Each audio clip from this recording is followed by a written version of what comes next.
اور نہ چاہو تو مہینہ بیکار رہتا ہوں۔ ہاں، تم سے شادی کے بعد کوئی اور جاب ڈھونڈ لوں گا۔ بولو، رشتہ منظور ہے؟ تم جانتے ہو تمہاری وجہ سے میں کتنی بدنام ہو رہی ہوں۔ اکیڈمی میں ساری لڑکیاں مجھے پر آوازیں کستی ہیں، کہانیاں بناتی ہیں۔ صرف تمہاری وجہ سے مجھے روز تکلیف دہ باتیں سننے پڑتی ہیں۔ تم کیوں مجھے بدنام کرنے پر تلے ہو؟ ابھی صرف اکیڈمی کی لڑکیوں کو پتہ ہے، مگر جب گھر میں یہ بات سب کو پتہ چلے گی تو میرا جینا عذاب ہو جائے گا۔ میری پڑھائی بند کر دی جائے گی اور پھر میں واقعی ہی خودکشی کر لوں گی۔ کہتے کہتے اس کے آنسو کب بہہ نکلے خبر ہی نہیں ہوئی۔ تیمور کا دل اس کے آنسو دیکھ کر سکڑ گیا۔ انہیں اپنی پوروں پر سمیٹنے کی خواہش غالب آ گئی تھی۔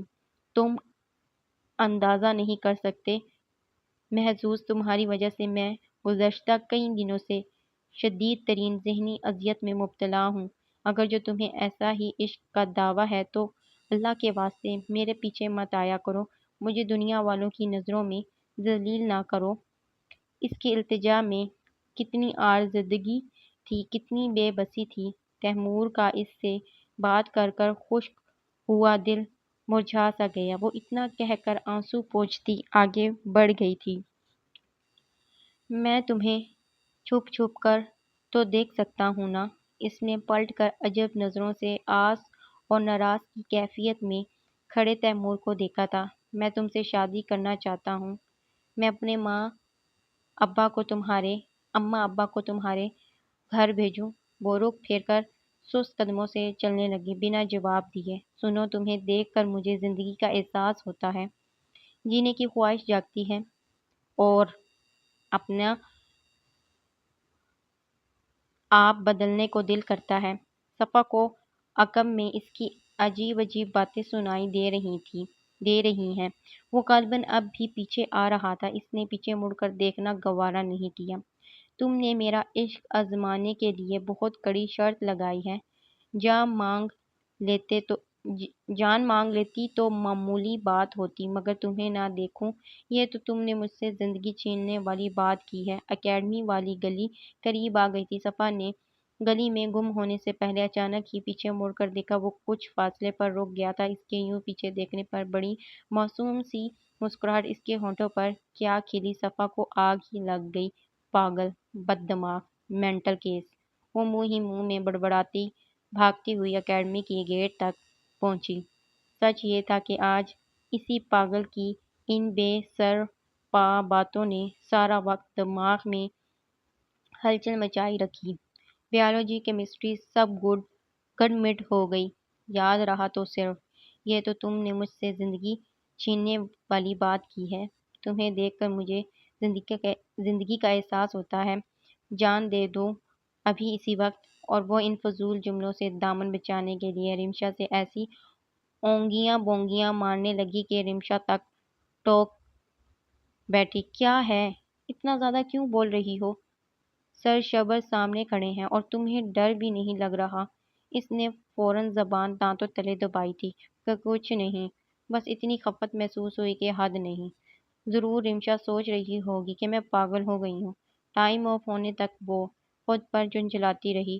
گھر میں بھی طبیعت یسمرزی سی رہی۔ رات جب سونے کے لیے آنکھیں موندی تو شریر معصوم سی مسکراہٹ سے سجا ایک خوبصورت چہرہ بالکل سامنے آ گیا۔ ڈر کے مارے اس نے پٹ سے آنکھیں کھول دی۔ نہیں نہیں نہیں، دل کو بری طرح سے جھڑپ پلانے کے لیے اٹھ بیٹھی۔ یہ سب انتہائی گری ہوئی باتیں ہیں۔ میں پھر کیوں سوچے جا رہی ہوں؟ مجھ میں اور اقصیٰ میں کیا فرق رہ جائے گا؟ مجھے ہر صورت اس لڑکے کو زبردستی خود سے دور کرنا ہوگا۔ میرے اوپر تو چچا کے احسان کا بھاری قرض ہے، جسے اپنے کردار کو صاف اور پاکیزہ رکھ کر مجھے انہیں لوٹانا ہوگا۔ انہوں نے مجھ سے قرآن پر ہاتھ رکھوا کر قسم لی تھی، پھر میں اس قسم کو توڑ کر دوہری گنہگار کیسے ہو سکتی ہوں؟ یہ یقیناً شیطان بہکا رہا ہے مجھے۔ ہاں واقعی، اے اللہ مجھے ثابت قدم رکھ، میرے کردار کو کسی بھی نظم بد سے محفوظ رکھ، مجھے شیطان کے بہکاوے سے بچا۔ یوں ہی خود کو سرزنش کرتے، اللہ سے پناہ مانگتے، وہ جانے کب نیند کی وادیوں میں کھو گئی۔ پھر چاند کھلا، پھر رات تھمی، پھر دل نے کہا ہے تیری کمی، پھر یاد کے جھونکے مہک گئے، پھر پاگل اور ماں بہک گئے، ارماں بہک گئے، پھر جنت سی لگتی ہے زے میں، پھر دل نے کہا ہے تیری کمی، پھر گزرے لمحوں کی باتیں، پھر جاگی جاگی سی راتیں، پھر ٹھہر گئی پلکوں پر نمی، پھر دل نے کہا ہے تیری کمی۔ واہ کیا ہنرناک ہے شہزادے! یہ چوری چوری کس کو سوچا جا رہا ہے کہ ہماری تو ہماری اپنی بھی خبر سے گئے، کب کے آئے بیٹھے ہیں یہاں، اور یہ محترم ہیں کہ دلچسپی ہی نہیں لے رہے گیم میں، نہ دوستوں میں، ہو کس جہاں میں تم؟ اویس کی پھٹے ڈھول جیسی آواز نے اس کے خیال منتشر کر دیے تھے۔ وہ جو کرسی پر نیم دراز ٹانگیں سامنے ٹیبل پر لمبی کیے ہوئے تھا، چونک کر سیدھا ہو بیٹھا۔ یہی ہوں یار، سب کی نظریں اسی پر تھیں۔ وہ ان سے نظریں چراتا کھڑکی سے باہر کی دنیا میں جھانکنے کی کوشش کرنے لگا، جہاں دھند میں لپٹی رات سیاہ چادر کی بکل مارے ہوئے تھی۔ 8 بجے وہ ساقی، کامی، اسد اور اویس لوگوں کے ہمراہ اس انٹرنیٹ کلب میں آیا تھا، اور اب 11 سے اوپر ہو رہا تھے۔ نہ نہ بادشاہ ہوں، ہم سے چھینا چھپائی، ہم سے غداری، بول یہ کچھ دنوں سے تو اتنا شریف شریف کیوں نظر آنے لگا ہے؟ کون ہے جس نے تیری چٹانوں سے بھی سخت دل میں انٹری ماری ہے؟ ہری اب شروع ہو جا۔ ساقی بھی کرسی اس کے قریب گھسیٹ لایا تھا۔ ہر قسم کی بدمعاشی کرنے کے باوجود میں شروع سے ہی شریف لگتا ہوں، اس بات کی گواہی تو سارا عالم دے گا۔ اگر اس سے بھی زیادہ شریف نظر آ رہا ہوں تو تیرے لیے خوشی کی بات ہونی چاہیے۔ تیری نظریں شریف ہو گئی ہیں۔ اپنی مزاج سے ہٹ کر اس نے لمبی چوڑی وضاحت دے ڈالی۔ یہی بات اسے مشکوک بنانے کے لیے کافی تھی۔ وہ بہت کم اور ناپ تول کر بولا کرتا تھا، چاہے کتنی ہی رنگین محفل کا حصہ کیوں نہ بنتا، اپنی زبان اپنے قابو میں رکھتا تھا، آج کی طرح بخلاہٹ کا شکار نہیں ہوا جایا کرتا تھا۔ زیادہ ہوا میں نہ اڑ اور سیدھی طرح سے کہہ دے، یہ آج کل بیٹھے بٹھائے کن مراقبوں میں چلا جاتا ہے؟ کون ہے جس کو سوچ سوچ کر تیرے چہرے کی کرختگی نرمی میں بدل جاتی ہے اور تو مسکراتا نظر آتا ہے؟ بتا، یہ پردے داری ہمارے بیچ نہیں چلے گی۔ ایک نے ابتدا کی، باقیوں نے سر توڑ کوشش کی، وہ حقیقتاً زچ ہو گیا۔ اب کیا مجھ پر مسکرانے کی پابندی ہے؟ مسکرانے سے بھی مجھے پولیس پکڑے گی؟ یک دم ہتھے سے اکھڑ کر، مگر سامنے بھی اس کے اپنے ساتھی تھے، ذرا جو متاثر ہوئے ہوں۔ نہیں نہیں، بے شک مسکراؤ، لیکن حیرانگی کی بات یہ ہے کہ یہ مسکراہٹ ان دنوں ہی تمہارے ہونٹوں پر کیوں مچل رہی ہے، جبکہ پولیس تمہیں اشتہاری مشہور کر چکی ہے۔ جگہ جگہ تمہارے اشتہار لگے ہوئے ہیں گرفتاری کے۔ اصولاً تو تمہیں رونا چاہیے، پولیس گھاس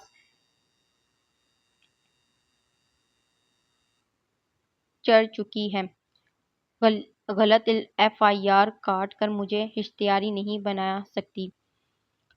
بے قصور ہوں، اسی لیے مسکرا رہا ہوں، رو نہیں رہا۔ اچھے دوست ہو تم، بجائے میری مسکراہٹ پر خوش ہونے کے مجھے رونے پر مجبور کر رہے ہو۔ اب اس نے کڑے تیوروں کے ساتھ کامی کو گھور کے ان کا دھیان بٹانا چاہا۔ وہ کسی طور بھی انہیں اپنے اس حسین راز میں شریک نہیں کرنا چاہتا تھا، صفحہ پر اس سب کی اور اپنی اس زندگی کی آنچ تک نہیں پڑنے دینا چاہتا تھا۔ عقل کو ہاتھ مار، ہم کیوں رونے پر مجبور کریں گے؟ یہ سارا کیا دھرا سردار اورنگزیب کا ہے۔ تم چونکہ تحصیل ناظم کے ڈھکے چھپے کام کرتے ہو اور سردار اورنگزیب اس ناظم کے مخالف پارٹی کا ہے، تمہارے خلاف یہ جرأت اسی کی ہے۔ جانتا ہوں، لیکن بے فکر رہو، ہمارے ہوتے ہوئے تیرا بال بھی باقی نہیں ہو سکتا۔ اس نے شکر گزار نظروں سے اسد کی جانب دیکھا۔ میرے باپ کہہ رہا تھا تم کچھ عرصے کے لیے ہمارے گاؤں جا چھپو، وہاں کے سردار ان کے دوست ہیں، جب تک اصلی حقائق سامنے نہیں آتے تم چھپے رہو، حالات بہتر ہو جائیں تو پھر نکل آنا۔ اویس کا مشورہ اس نے سوچوں میں گم رہ کر سنا۔ اویس کے ابا بھی ڈھکی چھپی اسمگلنگ کرنے میں شہرت رکھتے تھے اور تیمور کی اپنی سرگرمیاں اس سے مختلف نہیں تھیں۔ شراب کی اسمگلنگ کے دوران تو وہ جیل تک بھی چلا گیا تھا۔ چونکہ اویس بھی ساتھ تھا، جبھی ایک رات ہی گزارنی پڑی پولیس والوں کے نرغے میں۔ اگلی صبح اویس کے بابا انہیں چھڑوا لائے تھے۔ میں ڈرتا ورتا نہیں کسی سے، مونچھوں کو تاؤ دیتے ہوئے وہ بولا۔ پتہ ہے یہ پولیس والے کھال کھینچ لیتے ہیں، اسی لیے اچھا ہے بھاگ چل۔ تب تک اویس کے بابا معاملہ سمیٹ سیٹ کر دیں گے۔ خیر یہ باتیں معمولی کی ہیں، تو جان نہ چھڑوا اور شروع ہو جا۔ یہ دورے تجھ پر کیوں پڑنے لگے ہیں؟ ساقی کے پیٹ میں یقیناً بہت درد تھا، تبھی تو اس نے میز پر سے ٹانگ اٹھا کر اس کے پیٹ میں دے ماری۔ سامنے ہی تو کھڑا تھا، پیٹ پکڑتا وہ دورہ ہی ہو گیا۔ شرافت کی زبان نہیں سمجھ رہا تھا نا تو؟ کتنی بار کہا ہے ایسی کوئی بات نہیں، گھریلو پریشانیاں ہیں اور بس۔ تم کب سے گھریلو ہو گئے؟ ساقی نے کڑا کر آواز نکالی۔ تیمور نے بری طرح سے گھور کر دیکھا تو سامنے منہ چھپانا پڑ گیا۔ قتل ہو جاؤ گے میرے ہاتھوں۔ کرسی سے اٹھ کر کھڑے ہونے کے بعد دانت پیس کر کہا۔ ساقی کا اتنا سا منہ نکل آیا۔ چلو اچھا ہے، دوسرا شو دیکھتے ہیں،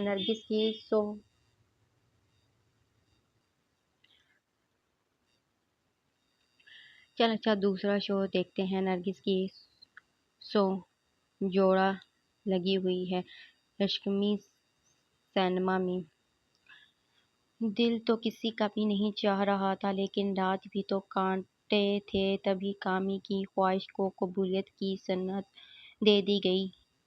وہ پھولوں کی دیس سے آئی، پھولوں سی نزاکت سے مالا مال، مہکے بہار کا تحفہ محسوس ہونے والی معصوم سی لڑکی واقعی اس کے حواسوں پر چھا گئی تھی، اتنی زیادہ کہ اس کے معمولات متاثر ہونے لگے۔ اس کو بار بار سوچنے کا اثر تھا کہ اس کے اپنے چہرے کے تاثرات اس کے محصور ہوئے روز شب کی چغلی کھانے لگے۔ میرے حواسوں پر قابض ہونے والی، میرے تیرے نام سے بھی واقف نہیں، اس روز کی تکرار میں وہ چاہ کر بھی اس کا نام معلوم نہیں کر سکا تھا۔ گو کہ اس بات کا کسی حد تک ملال ضرور تھا، مگر نام سے کیا ہوتا ہے، اس کا نام کوئی بھی ہو، اس کے لیے تو وہ بہار تھی جس کے دم سے اس کی خزاں رسیدہ قہر آلود زندگی میں محبت کی کونپلیں پھوٹی تھیں۔ بے شک اس نے منع کیا تھا اپنے پیچھے آنے سے، مگر وہ اس دل بے قرار کے آگے بے بس تھا، لاچار تھا۔ اس نے اسے عشق کا واسطہ دیا تھا جو وہ اس سے کرنے دعویٰ رکھتا تھا، اور اسے ہر صورت اس واسطے کا پاس رکھنا تھا، لیکن پھر دل بھی تو تھا نا جسے دھڑکنے کی خواہش اس پھول کے دیس سے آئی نازک لڑکی کو دیکھنے پر جاگتی تھی، ورنہ نہیں۔ اسے دیکھنے کی منہ زور خواہش لیے وہ اس کے سامنے ظاہر ہوئے بغیر اس کے راستے پر جاتا رہا۔ کوئی ایک دن تو ہوگا میری تمہاری قسمت میں جب ہم ایک ہو جائیں گے، تمہیں میرے شدتوں کا اندازہ ہو جائے گا اور یقیناً میرے جذبوں سے بھی مجھ سے پیار ہو جائے گا۔ کوئی ایک دن تو ایسا بھی ہوگا نا، اللہ مجھے ہر محبت کی طرح تمہاری محبت سے محروم نہیں رکھ سکتا، مجھے اس پر بھروسہ ہے۔ اسے شدت سے اسی ایک دن کا انتظار تھا۔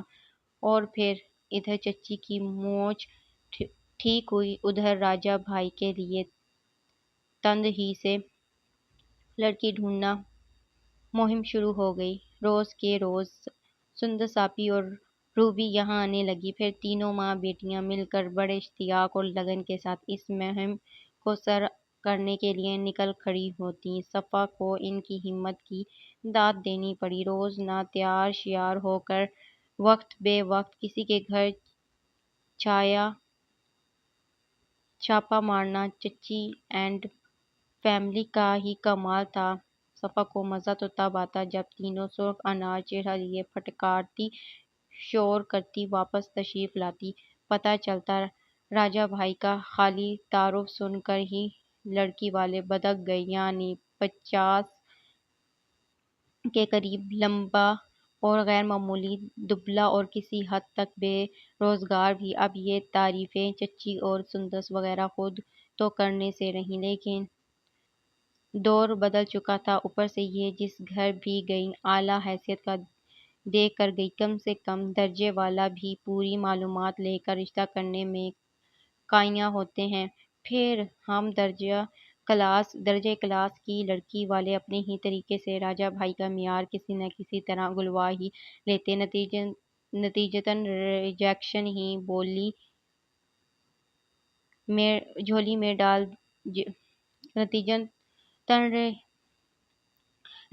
جھولی میں ڈال جاتا۔ واپس آ کر لڑکی والوں پر آیا غصہ منتظر بیٹھے راجا بھائی پر اتارا جاتا۔ یہ دن بھی دیکھنے تھے تم نے، جب وقت تھا تب آوارہ گردیاں نہیں چھوڑی تھیں۔ اب جب لڑکی والے من پسند لڑکا ڈھونڈتے ہیں اور راجا کو شادی کا شوق ہو گیا ہے، توبہ توبہ، بے عزت ہو کر آتے ہیں۔ پرسوں والی نے تو منہ پر کہہ دیا، مجھے متروک دولہا نہیں چاہیے۔ یہ سن کر جہاں راجا بھائی کے رونگٹے ہوئے، وہیں چچی کے کندھے دباتی صفا کو ہنسی روکنا محال لگا۔ اور آج والی نے کیا کہا یہ بھی بتا دیں۔ روی بھی تپی ہوئی تھی، یہی کہ مجھے پکٹول کے کھمبے سے بیاہ نہیں رچانا۔ اب آپ بتائیں، ڈرائیور کو نہیں بھیج سکتے تھے؟ خود اپنا دیدار کروانے کے لیے ہمیں لینے کے بہانے تشریف لے آئے۔ سندس نے بخشا نہیں سیکھا تھا۔ بیچارے راجا بھائی اس توضیح کے بعد دبک کر بیٹھ گئے تھے۔ صفا کو یقین تھا جس عرق ریزی اور محبت سے راجا بھائی کے لیے لڑکی ڈھونڈی جا رہی تھی، یہ اگر وہ کرتی تو کوئی شک نہیں نئی دنیا دریافت کر لیتی، اور ادھر ایک لڑکی بطور ممانی نہ مل سکی۔ حتیٰ کہ سردیاں ختم ہونے کو آ گئیں اور گرمیاں جھلک دکھانے لگیں، یوں جس مہم کے لیے بڑی گرم جوشی کے ساتھ کمر کس گئی، اسے سر کرنے کے خواہشمند تینوں فریق حسب توقع تھک بھی گئے۔ شربت لاؤ صفا، گلا سوکھ گیا۔ آخری گھر سے انکار کا مزہ چکھنے کے بعد آج وہ تینوں یوں تھیں جیسے صحرا میں گردش کر آئی ہوں۔ حالانکہ موسم خوشگواریت لیے ہوئے تھا۔ صفا جھٹ پٹ اسکوش بنا لائی۔ جھٹ پٹ، اس کے لیے یہ حوالہ سننے میں اپنا ہی مزہ تھا۔ لوگ بھی ہوشیار ہو گئے ہیں، پہلے پہل کہنا شروع کر دیتے ہیں، لڑکا دکھاؤ۔ راجا بھائی اس وقت بڑی معصوم صورت لیے قریب ہی موجود تھے۔ جب سے لڑکی بلکہ لڑکیاں ڈھونڈی جانے لگی تھیں، انہوں نے مستقل یہیں دھرنا مار لیا تھا، اور صفا کو بڑی شدت سے محسوس ہوتا تھا کہ وہ اپنے لیے لڑکی تلاش کرنے پر کچھ خاص خوش نہیں تھے۔ روز ہی بہن بھانجیوں سے کچھ کہنے کے لیے منہ کھولتے اور روز ہی تین بڑی بولی خواتین کی رام کہانیوں میں ان کا منہ بند ہو جاتا۔ صفا کو شک تھا جیسے وہ لڑکی پسند کر چکے ہوں۔ اگر ایسی ہی بات تھی تو انہیں پہلے دن سے بتا دینا چاہیے تھا۔ اب کیا فائدہ، جبکہ چچی اور سندس روبی کی ایڑیاں بھی سوج چکی تھیں۔ ہاں، اور دنیا ہے کتنی چھوٹی، 2 ہفتے پہلے جس کے گھر گئے اس کی بھابھی آج اس لڑکی کے گھر موجود تھی۔ ہمیں دیکھتے ہی کیسے چیخ کر بولی، ارے پرانے زمانے کے شخص کا رشتہ ڈھونڈ رہے ہیں۔ یہ سن کر مجھے بڑا غصہ آیا۔ اے دفعہ کر سب کو، اچانک ہی چچی کو خوف سے بول دی تو بیٹیاں چپ ہو گئیں۔ اگلے چند منٹ یہی بیزار کن خاموشی سب کے بیچ رہی۔ میں شام کے کھانے میں کیا بناؤں؟ صفا نے اٹک اٹک کر خاموشی کی چادر میں سوراخ کیا تھا۔ چچی چونک کر متوجہ ہوئی۔ چکن کڑھائی اور ساتھ میں چاولوں کی کوئی ڈش بنا لو۔ انہوں نے نسبتاً آسان سا مینیو بتایا۔ وہ سر ہلاتی اندر چلی گئی۔ چچی کی نظروں نے کچن تک اس کا تعاقب کیا تھا، بڑے پرسوچ انداز میں۔ دفعہ کرو باہر کی لڑکیوں کو۔ یوں ہی کچن کے آدھ کھلے دروازے کے اندر تاکتے انہوں نے سرگوشی کی، جو راجا بھائی کی سماعت نے بآسانی سن لی۔ وہ لمحے کے 1000ویں حصے میں بہن کی بات کا مطلب سمجھ کر کھل اٹھے۔ میں اپنے بھائی کے سر پر سہرا سجا کر دم لوں گی۔ چچی کے لہجے میں کچھ کر دکھانے کا عزم تھا۔ راجا بھائی محبت پاش نظروں سے انہیں دیکھنے لگے اور سندس روبی الجھن آمیز نظروں سے، جبکہ چچی لپک چھپک کچن میں گئی تھی مینیو میں رد و بدل کرنے۔ بیری کے درخت پر چڑیوں کی چہکار معمول سے ہٹ کر تھی، مگر کوئی بھی ادھر متوجہ نہیں تھا کہ اس چہکار سے بھی کہیں زیادہ شگوفے رابعہ اور رانی کی آوازیں تھیں جو لا یعنی بحث کی صورت اختیار کر گئی تھی۔ درخت کے نیچے چارپائی پر بیٹھی ببلی کی توجہ کپڑے اور فریم سے ہٹ کر کمرے کے ادھ کھلے دروازے سے نظر آتے ابا پر مرکوز تھی، جو چارپائی پر ٹانگیں لٹکا کر بیٹھے دونوں ہتھیلیاں سامنے پھیلائے نہ جانے لکیروں کے جال میں کیا تلاش کر رہے تھے۔ قدرے فاصلے ہونے کے باوجود بھی ببلی دیکھ سکتی تھی۔ ان کا چہرہ کسی بھی افسردہ زیائی یا محاصرے کے عمل سے نہیں گزر رہا، بلکہ وہاں اپنے ہی دکھوں کی، اپنی ہی ذات کے کچلے جانے کی داستان ایک تکلیف کی صورت رقم تھی۔ ان کے اندر کی توڑ پھوڑ ان کا چہرہ کھل کر عیاں کر رہا تھا۔ ان کے ڈھلکتے ہوئے شانے خود ترسی کی تفسیر بنی شکل صرف اور صرف خود پر بیتی برسوں پرانی قیامت کا حوالہ سنا رہی تھی۔ ان کے کسی بھی انداز سے ذرا بھی نہیں جھلک رہا تھا کہ وہ خود سے ہٹ کر، خود سے وابستہ اپنی ہی وجود کے حصوں کی محرومی پر بھی افسردہ، شرمندہ اور شکست خوردہ تھے۔ ہمیشہ کی طرح وہ مظلومیت کو سوار کیے بیٹھے تھے تو صرف اپنے لیے، اور ببلی کو ہمیشہ کی طرح ان کا یہ شکستہ ریزہ ہوا انداز اندر سے کلسا گیا۔ یہ دونوں ہاتھوں میں پکڑی سوئی تک اسے بھول گئی۔ کب اپنی ذات کے خول سے نکلیں گے اور کب اولاد کے آج اور کل کے بارے میں سوچیں گے۔ ان دونوں کے یہ مراقبے دیکھ کر تو لگتا ہے کہ یہ تب ہوش میں آئیں گے جب پانی سر سے اونچا ہو جائے گا۔ یقیناً سوئی اچانک اسے چبھی تھی کی آواز کے ساتھ ہی وہ حواسوں میں لوٹی تو ارد گرد غیر معمولی شور سنائی دیا۔ میں نہیں دھوتی یہ برتن، اپنی اس نواب زادی سے کہو جو سارا دن مٹر گشتی پر نکلی ہوتی ہے۔ رابعہ اماں کو بد لحاظی سے جواب دے رہی تھی، جنہوں نے کمرے میں رکھے کب سے مکھیوں کے خوراک بنے جھوٹے برتن دھونے کو کہا ہوگا۔ کدھر گئی ہے وہ بذات گھر کے کاموں سے جی چرا کر باہر کہاں نکل جاتی ہے؟ تیری لاڈلی ہے نا، ہم تو ہیں سوتیلے، ہماری تو ذرا سی بات پر کھال ادھیڑ کر رکھ دیتی ہو، اور اس کے لیے اتنی چھٹی شگوفہ۔ اماں کی بات کے جواب میں کہا تو پھر لا یعنی جھگڑے کا وہی پرانا سین شروع ہو گیا۔ راشدہ کی غیر موجودگی پسے پشت چلی گئی۔ اتنا شور ہو رہا تھا کہ ببلی کے کان پھٹنے لگے۔ سوئی فریم اور دھاگے سمیٹ کر اندر جانے سے پہلے اس نے دیکھا ابا ہر شے سے بے نیاز ہوئے اپنی ہتھیلی میں کھوئے ہوئے تھے۔ دماغ تو ٹھیک ہے تمہارا؟ چچی کی توقع کے بالکل برعکس چچا بھڑک اٹھے تھے، حالانکہ ساری بات سننے کے دوران ذرا بھی نہیں لگ رہا تھا کہ وہ غصے میں آ چکے ہیں۔ لیں بھلا، چچی برا مان گئی، اس میں دماغ خراب ہونے کی کیا بات ہوگی؟ میں نے بھلے کے لیے ہی کہا ہے، اپنا بھلا اپنے تک ہی رکھو۔ چچا درستگی سے بولے، زندہ ہوں میں بھتیجے کا برا بھلا پہچانتا ہوں، ابھی اتنا بھی خود غرض یا بے حس نہیں ہوا کہ معصوم بچی کو پکڑا کر تمہارے بے عقل بھائی کے ساتھ باندھ دوں۔ دنیا تھوک تھوک کرے گی ہی، خود میرا اپنا ضمیر بھی ملامت کرے گا۔ دوبارہ یہ مشورہ کبھی نہ دینا۔ چچی بیچاری پہلو بھی نہ بدل سکی۔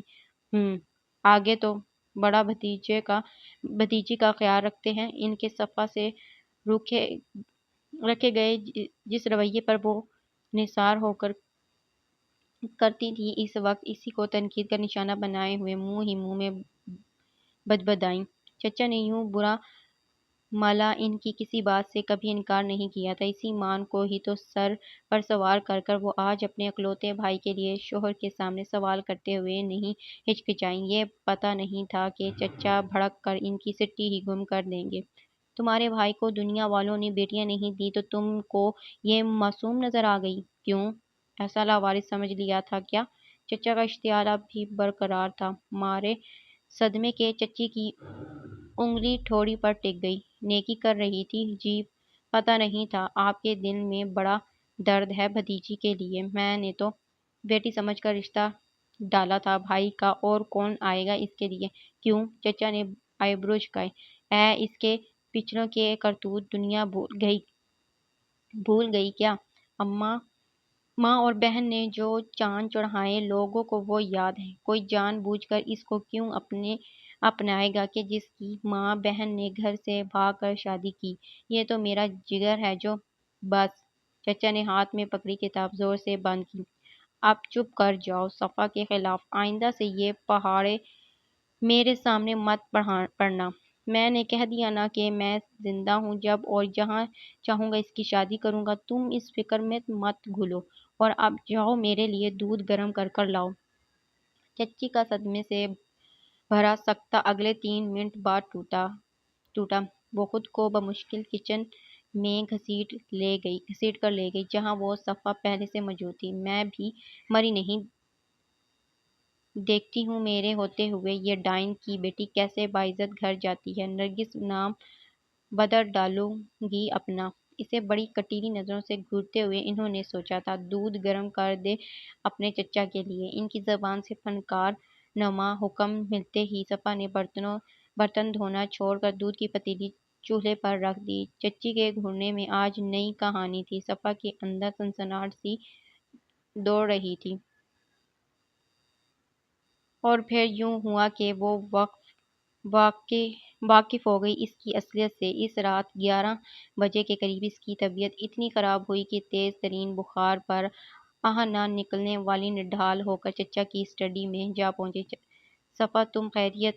چچا کے منہ سے اتنا نکلا، خیریت کتنی تھی اس کا اندازہ انہیں صفا کی زرد صورت دیکھ کر ہو گیا۔ وہ نچڑی سی کھڑی تھی۔ چچا، ابا بہت الٹی آ رہی ہیں، رک ہی نہیں رہی، مرنے والی۔ میں انہیں دیکھتے ہی آنسو چھلک پڑے۔ اس کی گرد گو حالت بتا رہی تھی کہ وہ بہت بیمار ہے۔ ہمیشہ سرد آنکھوں سے دیکھنے والے چچا اس وقت کتاب رکھ کر فل فور کھڑے ہو گئے۔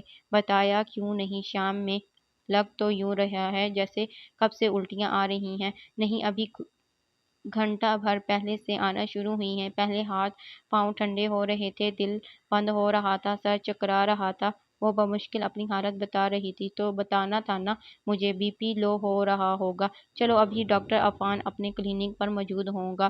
وہ واقعی برے حال میں تھی، تبھی تو چوں چرا کیے بغیر چچا کے پیچھے ہو لی۔ جس وقت وہ لاؤنج سے نکل رہے تھے، چچی بھی مندی آنکھوں کو کھولنے کی کوشش میں ہلکان ہوتی خود کو گھسیٹ لائی۔ ارے کہاں جا رہے ہیں آدھی رات کو؟ چچا اور صفا برآمدے کی سیڑھیاں اتر چکے تھے جب وہ چلی آئی۔ صفا کو ڈاکٹر کے پاس لے جا رہا ہوں، الٹیاں لگ گئی ہیں اسے، چچا نے ٹھہر کر بتایا کہ ایسے وہ چھوڑنے والی نہیں تھی، اور پھر موٹر سائیکل نکال کر گیٹ سے باہر لے گئے۔ یہ نیا پیار جاگ رہا ہے چچا کا بھتیجی کے لیے۔ کیا کروں؟ چچی پیچھے کلستی رہی۔ رک رک رک، ابے رک۔ وہ 4 لڑکے تھے، ایک بالکل بائیک کے سامنے آ کر بولا، اور باقاعدہ تن کر کھڑا ہوا تو چچا کو موٹر سائیکل روکنی پڑی۔ صفا نے چاروں لڑکوں کے ہونیوں سے گھبرا کر چادر اور چہرے پر سرکا لی تھی۔ اتنی رات گئے کدھر جا رہے ہیں بزرگوں؟ گلے میں مختلف زنجیر ڈالے، کانوں میں کوک اور بڑے ہوئے بالوں والے اس لڑکے نے بڑی بے باکی سے صفا کو گھور کر پوچھا تو وہ چچا کے پیچھے سمٹ گئی۔ گھر جا رہے ہیں، راستے سے ہٹو، چچا نے خشک لہجے میں جواب دیا۔ لو، ہٹ گیا۔ لڑکا فوراً 2 قدم دائیں طرف کھسکا۔ پر تم بھی اس موٹر سائیکل سے اتر آؤ۔ کیوں؟ ماڈل دیکھنا ہے؟ کون سا ہے؟ لڑکے نے نہایت سنجیدگی سے کہا۔ اس کی یہی سنجیدگی باقی تینوں کو بے ہنگم کہکہ لگانے پر مجبور کر گئی۔ 12:15 سے اوپر کا ٹائم تھا۔ اندھیری رات تھی، چاند بھی سر نہارے ہوئے تھا۔ چچا تو اسے لے کر اسی آس پر اس وقت نکلے تھے کہ شاید ڈاکٹر عفان اپنے کلینک پر موجود ہوں، لیکن کلینک ہی بند تھا۔ مجبوراً چچا مختلف سڑکوں پر بائیک دوڑاتے اس ایریے میں آ نکلے تھے جہاں قسمت سے ڈاکٹر کا کلینک تو کھلا ملا، مگر ڈاکٹر کو چیک اپ کروانے کے بعد یہ آفتان ان 4 لڑکوں کی صورت آن پڑی تھی۔ بیماری سے کہیں زیادہ وہ ان کے خوف سے لرزنے لگی۔ بوڑھے اٹھ بھی اس بائک سے ایلفی لگا کر چپک گیا ہے کیا؟ ایک اور لڑکے نے آگے بڑھ کر چچا کو گریبان سے پکڑ کر جھٹکا دے کر صفا کی چیخ ہی نکل گئی۔ چچا خود بھی زیادہ دیر تک دلیری قائم نہیں رکھ سکے۔ صفا کی موجودگی انہیں حلمی برتنے پر مجبور کر گئی۔ دیکھو بیٹا، اس وقت ہم اپنے گھر سے کافی دور ہیں، سواری بھی ملنا مشکل ہے، تم رحم کرو، اللہ کا خوف کرو، ہمیں جانے دو، میری بچی بہت بیمار ہے۔ بک بک کر رہا ہے، کہاں نہیں مانا رہا۔ دھرتی پر بوجھ نما اس لڑکے نے گھراہٹ نکالی، ساتھ ہی چچا کو گریبان سے پکڑ کر کھینچ کر نیچے اتارا اور اس زور سے دھکا دیا کہ وہ لڑکھڑاتے ہوئے اس بجری اور روڈ سے بھری زیر تعمیر سڑک پر جا گرے۔ وہ جو پہلے ہی نیچے اتر چکی تھی، دلدار چیخ مارتے چچا کی جانب لپکی، اڑی دکھا رہا ہے آگے سے اپنی زندگی اور بیٹی کی عزت پیاری ہے تو ساری جیبیں خالی کر اور راستہ ناپ۔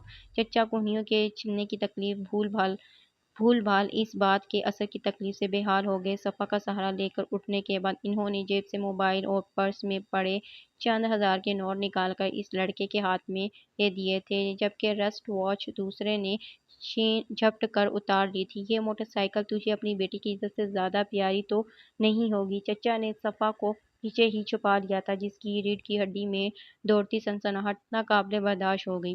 رات کے یہ پہر ڈراؤنے ہو گئے تھے۔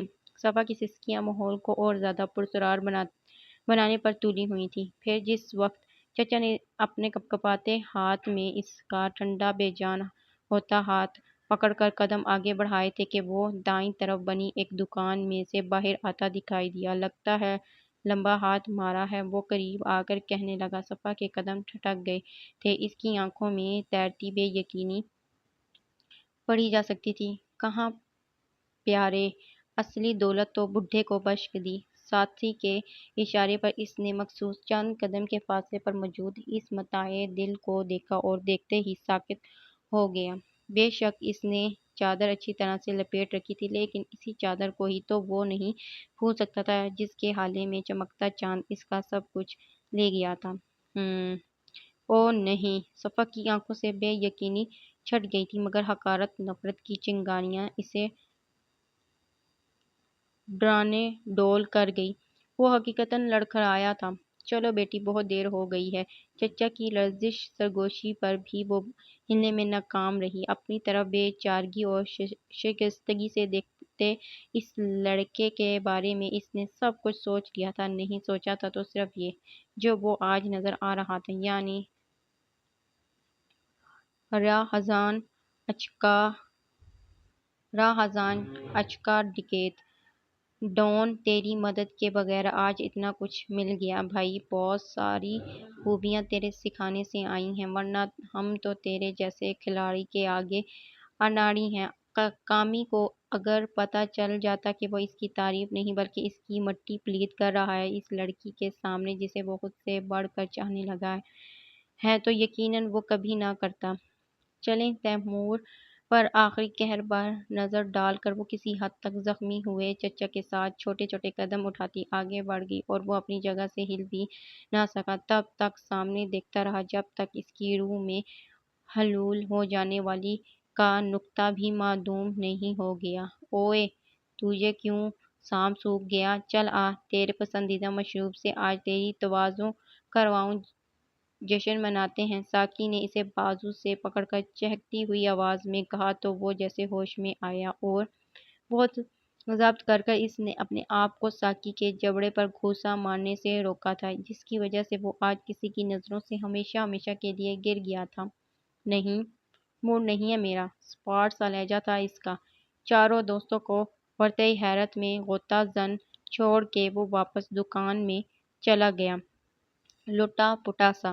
چچی نے تو رات میں ہی نہیں بخشا تھا، مگر اگلے دن قیامت خیز ثابت ہوا۔ دونوں بیٹیاں شوہروں سمیت حاضر ہو گئی تھیں اور راجا بھائی بھی ان سب کے سامنے۔ باقاعدہ اسے 72 رسید کرنے کے بعد جو چچی شروع ہوئی تھی تو ابھی تک نہیں تھکی تھی۔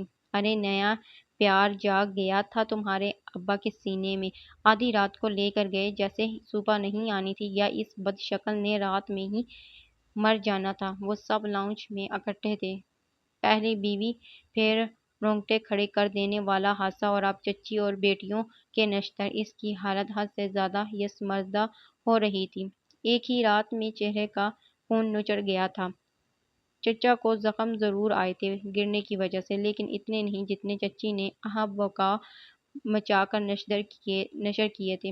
میں تو کہتے کہتے تھک گئی، منحوس پچھل پیری، اپنی نحوست کا سایہ جس پر کرتی ہے وہ تباہ ہو جاتا ہے، پر میری کوئی سنے تو اس بدذات کی وجہ سے تمہارے ابا موت کے منہ میں جاتے جاتے بچے۔ موٹر سائیکل، گھڑی، موبائل سب لٹ گیا اس کی نحوست کی وجہ سے۔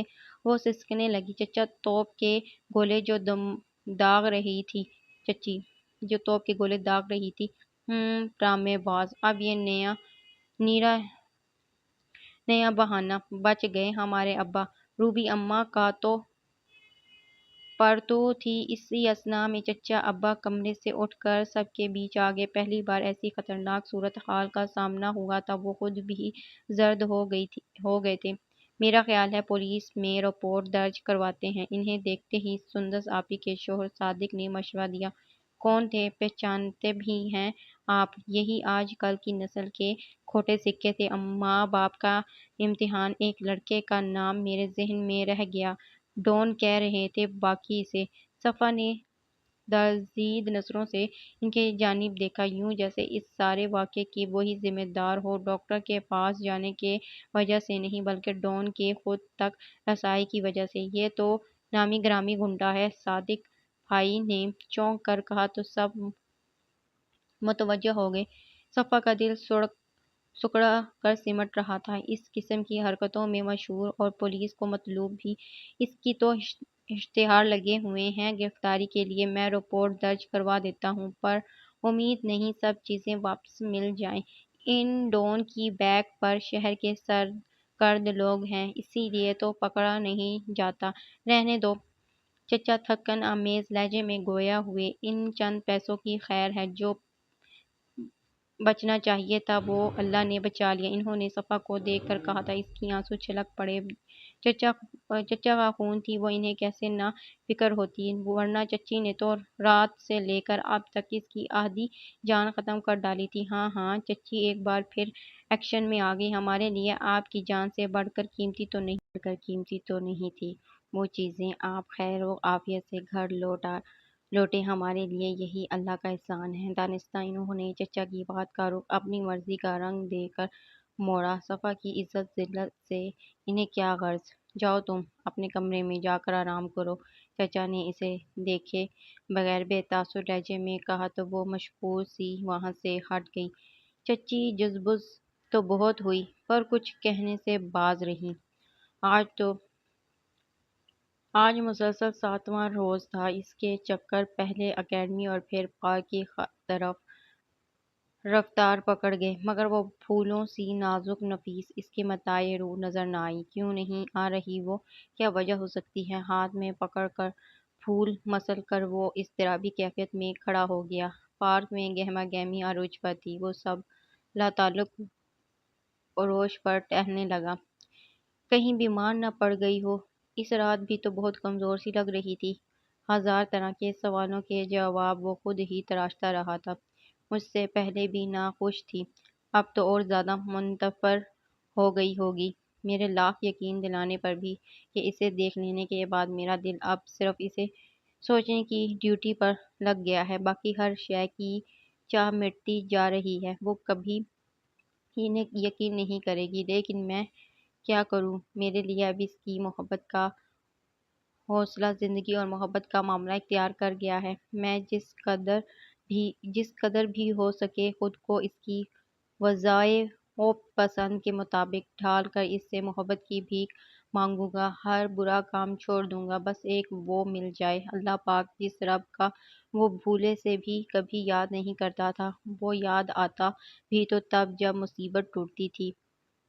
مصیبتیں ٹوٹتی تھیں، یا اب جب محبت کو حاصل کرنا تھا۔ اسے میرے نام کر دے میرے مالک، اس کے دل میں میری محبت کا یقین بھر دے، اسے میرا کر دے۔ میرا وعدہ ہے میں آئندہ برائی کی دلدل میں نہیں پھنسوں گا۔ وہ وہیں پارک میں ٹہل ٹہل کر وہ صفا سے معافی مانگنے کے لیے ایک کے بعد ایک اسکرپٹ ذہن میں ترتیب دیتا اور مسترد کرتا رہا۔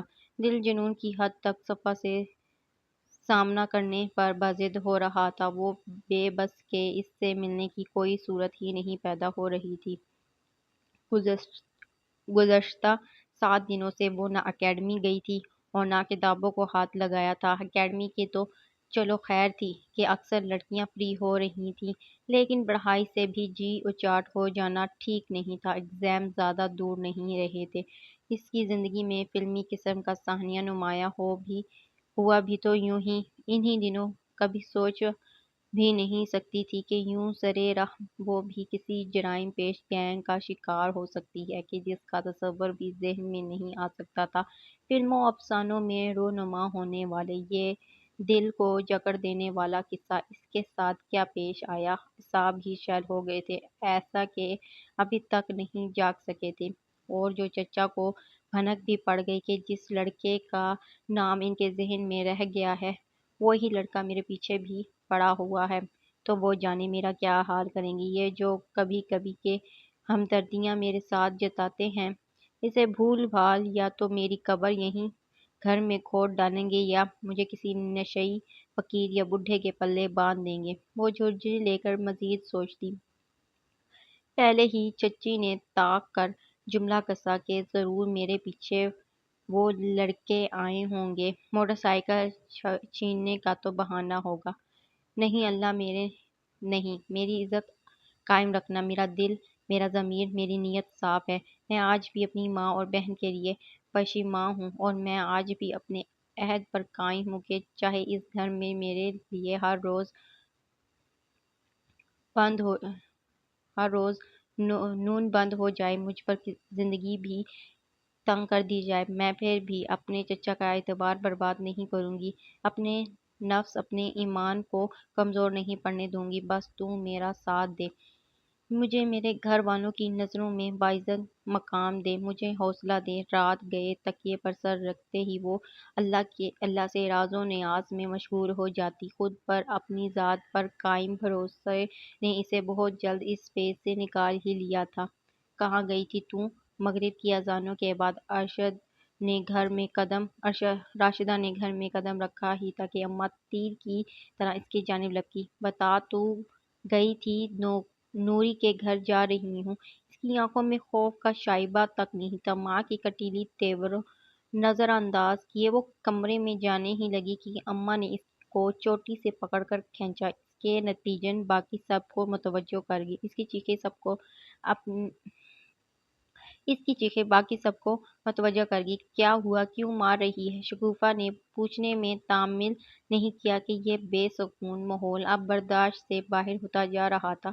سارا دن چیخ چیخ اور راحت ہاتھا پائی یہ منحوس نوری کے گھر کا کہہ گئی تھی۔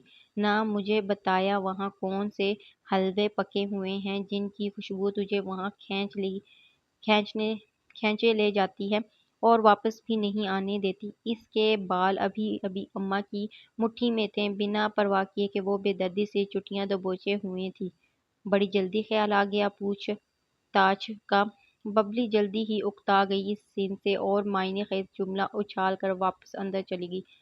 اماں خوب بلبلائیں۔ اس پر آیا غصہ، راشدہ کی چٹیاں اور زیادہ کسوٹ کر نکالا۔ فال چھوڑ دے میرے، وہ کڑھائی کم گورائی زیادہ۔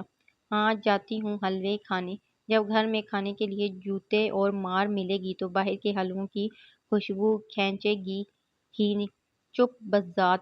چٹیاں چھوڑ کر اماں نے پیٹنا شروع کر دیا۔ ذلیل! عزت تجھے راس نہیں آ رہی، کہاں منہ مارنے جاتی ہے؟ باہر کون ہے جس کی وجہ سے تیری آنکھوں میں بے حیائی آ گئی ہے؟ بول نا مراد!